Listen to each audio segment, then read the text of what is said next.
যি উচ্চতৰ মাধ্যমিকৰ চূড়ান্ত পৰীক্ষাৰ যি ফলাফল ঘোষণা কৰা হ'ল, ফলাফল ঘোষণা কৰাৰ পিছতে কিন্তু ৰাজ্যখনৰ কিন্তু বিভিন্ন বিদ্যালয়সমূহৰ যিসকল ছাত্ৰ ছাত্ৰীসকলে কিন্তু সুক্ষিত্ৰে উত্তীৰ্ণ হোৱা পৰিলক্ষিত হৈছে। কিন্তু যি শিক্ষামন্ত্ৰী কালি ৰাতিতে কিন্তু ঘোষণা কৰাৰ পিছতে কিন্তু আজি দেখিবলৈ পোৱা গৈছে বিদ্যালয়সমূহত কিন্তু উখল মাখল পৰিৱেশে বিৰাজ কৰিছে। আৰু মই এই মুহূৰ্তত উপস্থিত আছোঁ ধুবুৰী জিলাৰ গোলকগঞ্জৰ কাছখনা উচ্চতৰ মাধ্যমিক বিদ্যালয়ত আছে। কাছখনা উচ্চতৰ মাধ্যমিক বিদ্যালয়ত উপস্থিত আছোঁ আৰু মোৰ কেমেৰা সহযোগী ইয়াৰ যে সামগ্ৰিক পৰিৱেশ আছে, সামগ্ৰিক পৰিৱেশখন দেখুৱাবলৈ যত্ন কৰিছোঁ। এনেদৰে কিন্তু বিদ্যালয়খনত যি ফলাফল ঘোষণা কৰাৰ পিছতে কিন্তু এনেদৰে কিন্তু দেখিবলৈ গৈছে এক জাক জমকতা কিন্তু এক উখল মাখল পৰিৱেশে বিৰাজ কৰিছে।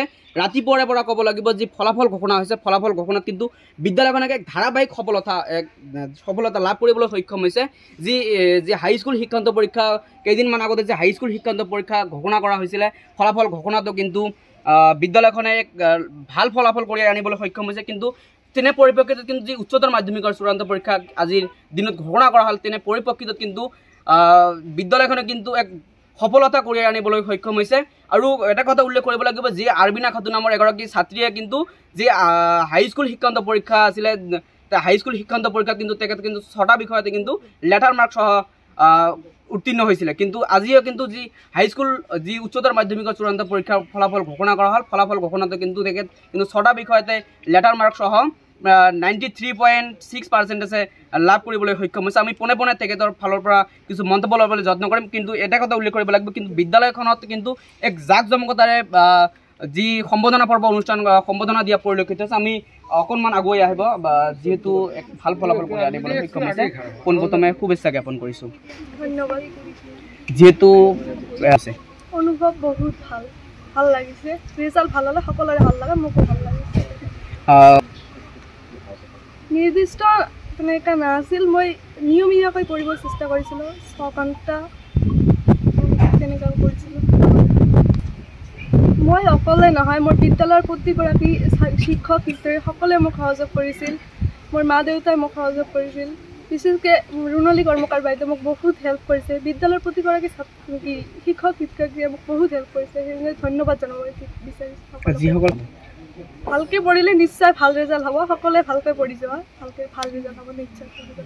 হয়, মই এইখিনিতে এটা কথা উল্লেখ কৰিব লাগিব যি বিদ্যালয়খনৰ যি ধুবুৰী জিলাৰ ভিতৰত একেবাৰে পিছপৰা অঞ্চলত যিহেতু বিদ্যালয়খন অৱস্থিত, কিন্তু বিদ্যালয়খনক ক'ব লাগিব এক ধাৰাবাহিকতা সফলতা কিন্তু তেখেতসকলে কিন্তু লাভ কৰিবলৈ সক্ষম হৈছে।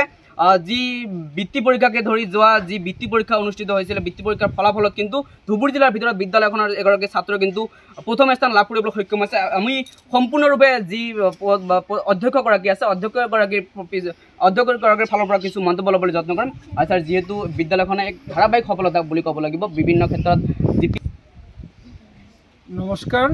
মই প্ৰথমতে আজিৰ পৰীক্ষাত ফলাফলত উত্তীৰ্ণ হোৱা সমূহ ছাত্ৰ ছাত্ৰীকে মোৰ ফালৰ পৰা আন্তৰিক ধন্যবাদ অভিনন্দন জ্ঞাপন কৰিছোঁ।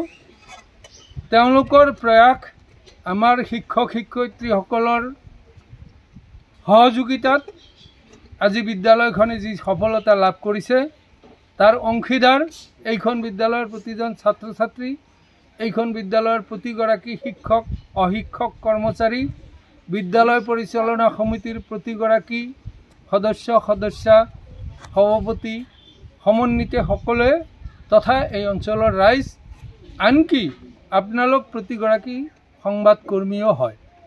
কাৰণ আপোনালোকে প্ৰতিটো ঘটনাক ৰাইজৰ আগলৈ লৈ যায়।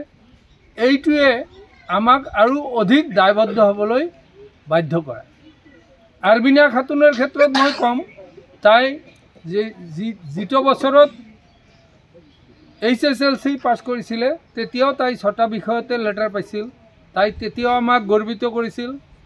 হায়াৰ ছেকেণ্ডাৰীত তাই আকৌ 6টা বিষয়তে লেটাৰ সংখ্যক নম্বৰ পাই আমাৰ বিদ্যালয়খনক গৰ্বিত কৰিছে। আমি এই চকতে জনাবলৈ পাই আনন্দ লাভ কৰিছোঁ যে এইবাৰ HSLC পৰীক্ষাটো আমাৰ বিদ্যালয়খনৰ পৰা 85% ষ্টুডেণ্ট পাছ কৰিছিলে। আপোনালোকে জানে অঞ্চলখন পিছপৰা, অৰ্থনৈতিক